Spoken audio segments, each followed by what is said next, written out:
Assalamualaikum warahmatullahi wabarakatuh. Di video kali ini saya akan berbagi secara singkat tentang analisis butir soal. Ya, tentang analisis butir soal ini terdiri dari 3 subbagian pokok. Yang pertama yaitu tentang tingkat kesukaran, yang kedua tentang daya pembeda, dan yang ketiga adalah tentang efektivitas pengecoh. Nah, sebelum kita melangkah pada pembahasan ketiga sub tersebut, sebelumnya kita perlu mengetahui apa sebenarnya tujuan analisis butir soal kita lakukan. Ya, analisis butir soal ini kita lakukan untuk mengumpulkan ataupun mendapatkan berbagai informasi. Informasi yang dimaksud adalah yang seperti apa? Ya, sebagaimana yang kita ketahui bahwa ketika kita melakukan sebuah analisis soal, maka kita akan menemukan informasi tentang perbaikan-perbaikan yang kemudian dapat seorang guru atau pendidik lakukan untuk menilai hasil belajar peserta didik di masa yang akan datang agar lebih berkualitas. Nah, analisis butir soal ini diagendakan ataupun dilakukan dalam rangka untuk penyempurnaan, perbaikan, maupun evaluasi terhadap butir-butir soal untuk menilai hasil belajar peserta didik, apakah sudah baik ataupun sebaliknya. Nah, itulah tujuan kenapa kemudian kita lakukan analisis butir soal. Ya, ini berkesinambungan dengan 3 sub tadi. Nah, langsung saja kita masuk pada yang pertama yaitu tingkat kesukaran butir soal. Ya, berkaitan dengan tingkat kesukaran butir soal, maka ini adalah tentang peluang peserta didik untuk menjawab benar suatu soal pada tingkat kemampuan tertentu yang biasanya dinyatakan dalam bentuk indeks. Ya, ini nanti akan ada rumusnya. Ya, tingkat kesukaran ini dinyatakan dalam indeks kesukaran yang menunjukkan angka proporsi siswa yang menjawab benar soal tersebut. Nah, jadi semakin besar indeks tingkat kesukaran soal yang diperoleh dan hasil hitungan, maka berarti semakin mudah soal itu.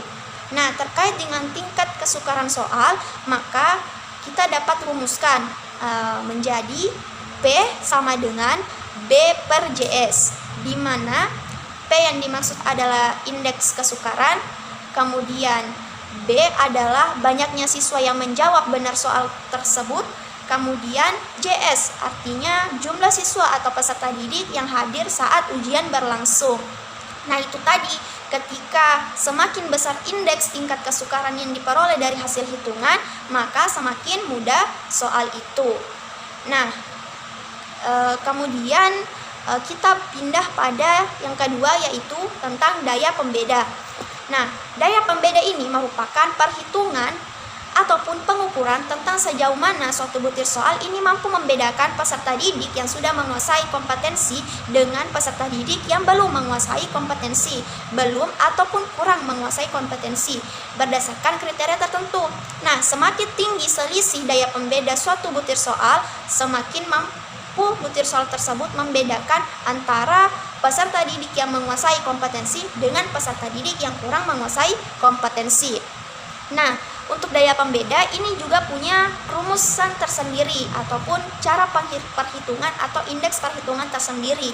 Ya, di mana cara menghitungnya adalah kita memakai jumlah peserta didik yang menguasai kompetensi, artinya siswa peserta didik yang sudah berada di tingkatan atas, dibagi dengan jumlah total siswa dikurangi dengan jumlah siswa yang belum menguasai kompetensi atau siswa yang berada di tingkatan bawah dibagi dengan jumlah keseluruhan siswa yang hadir.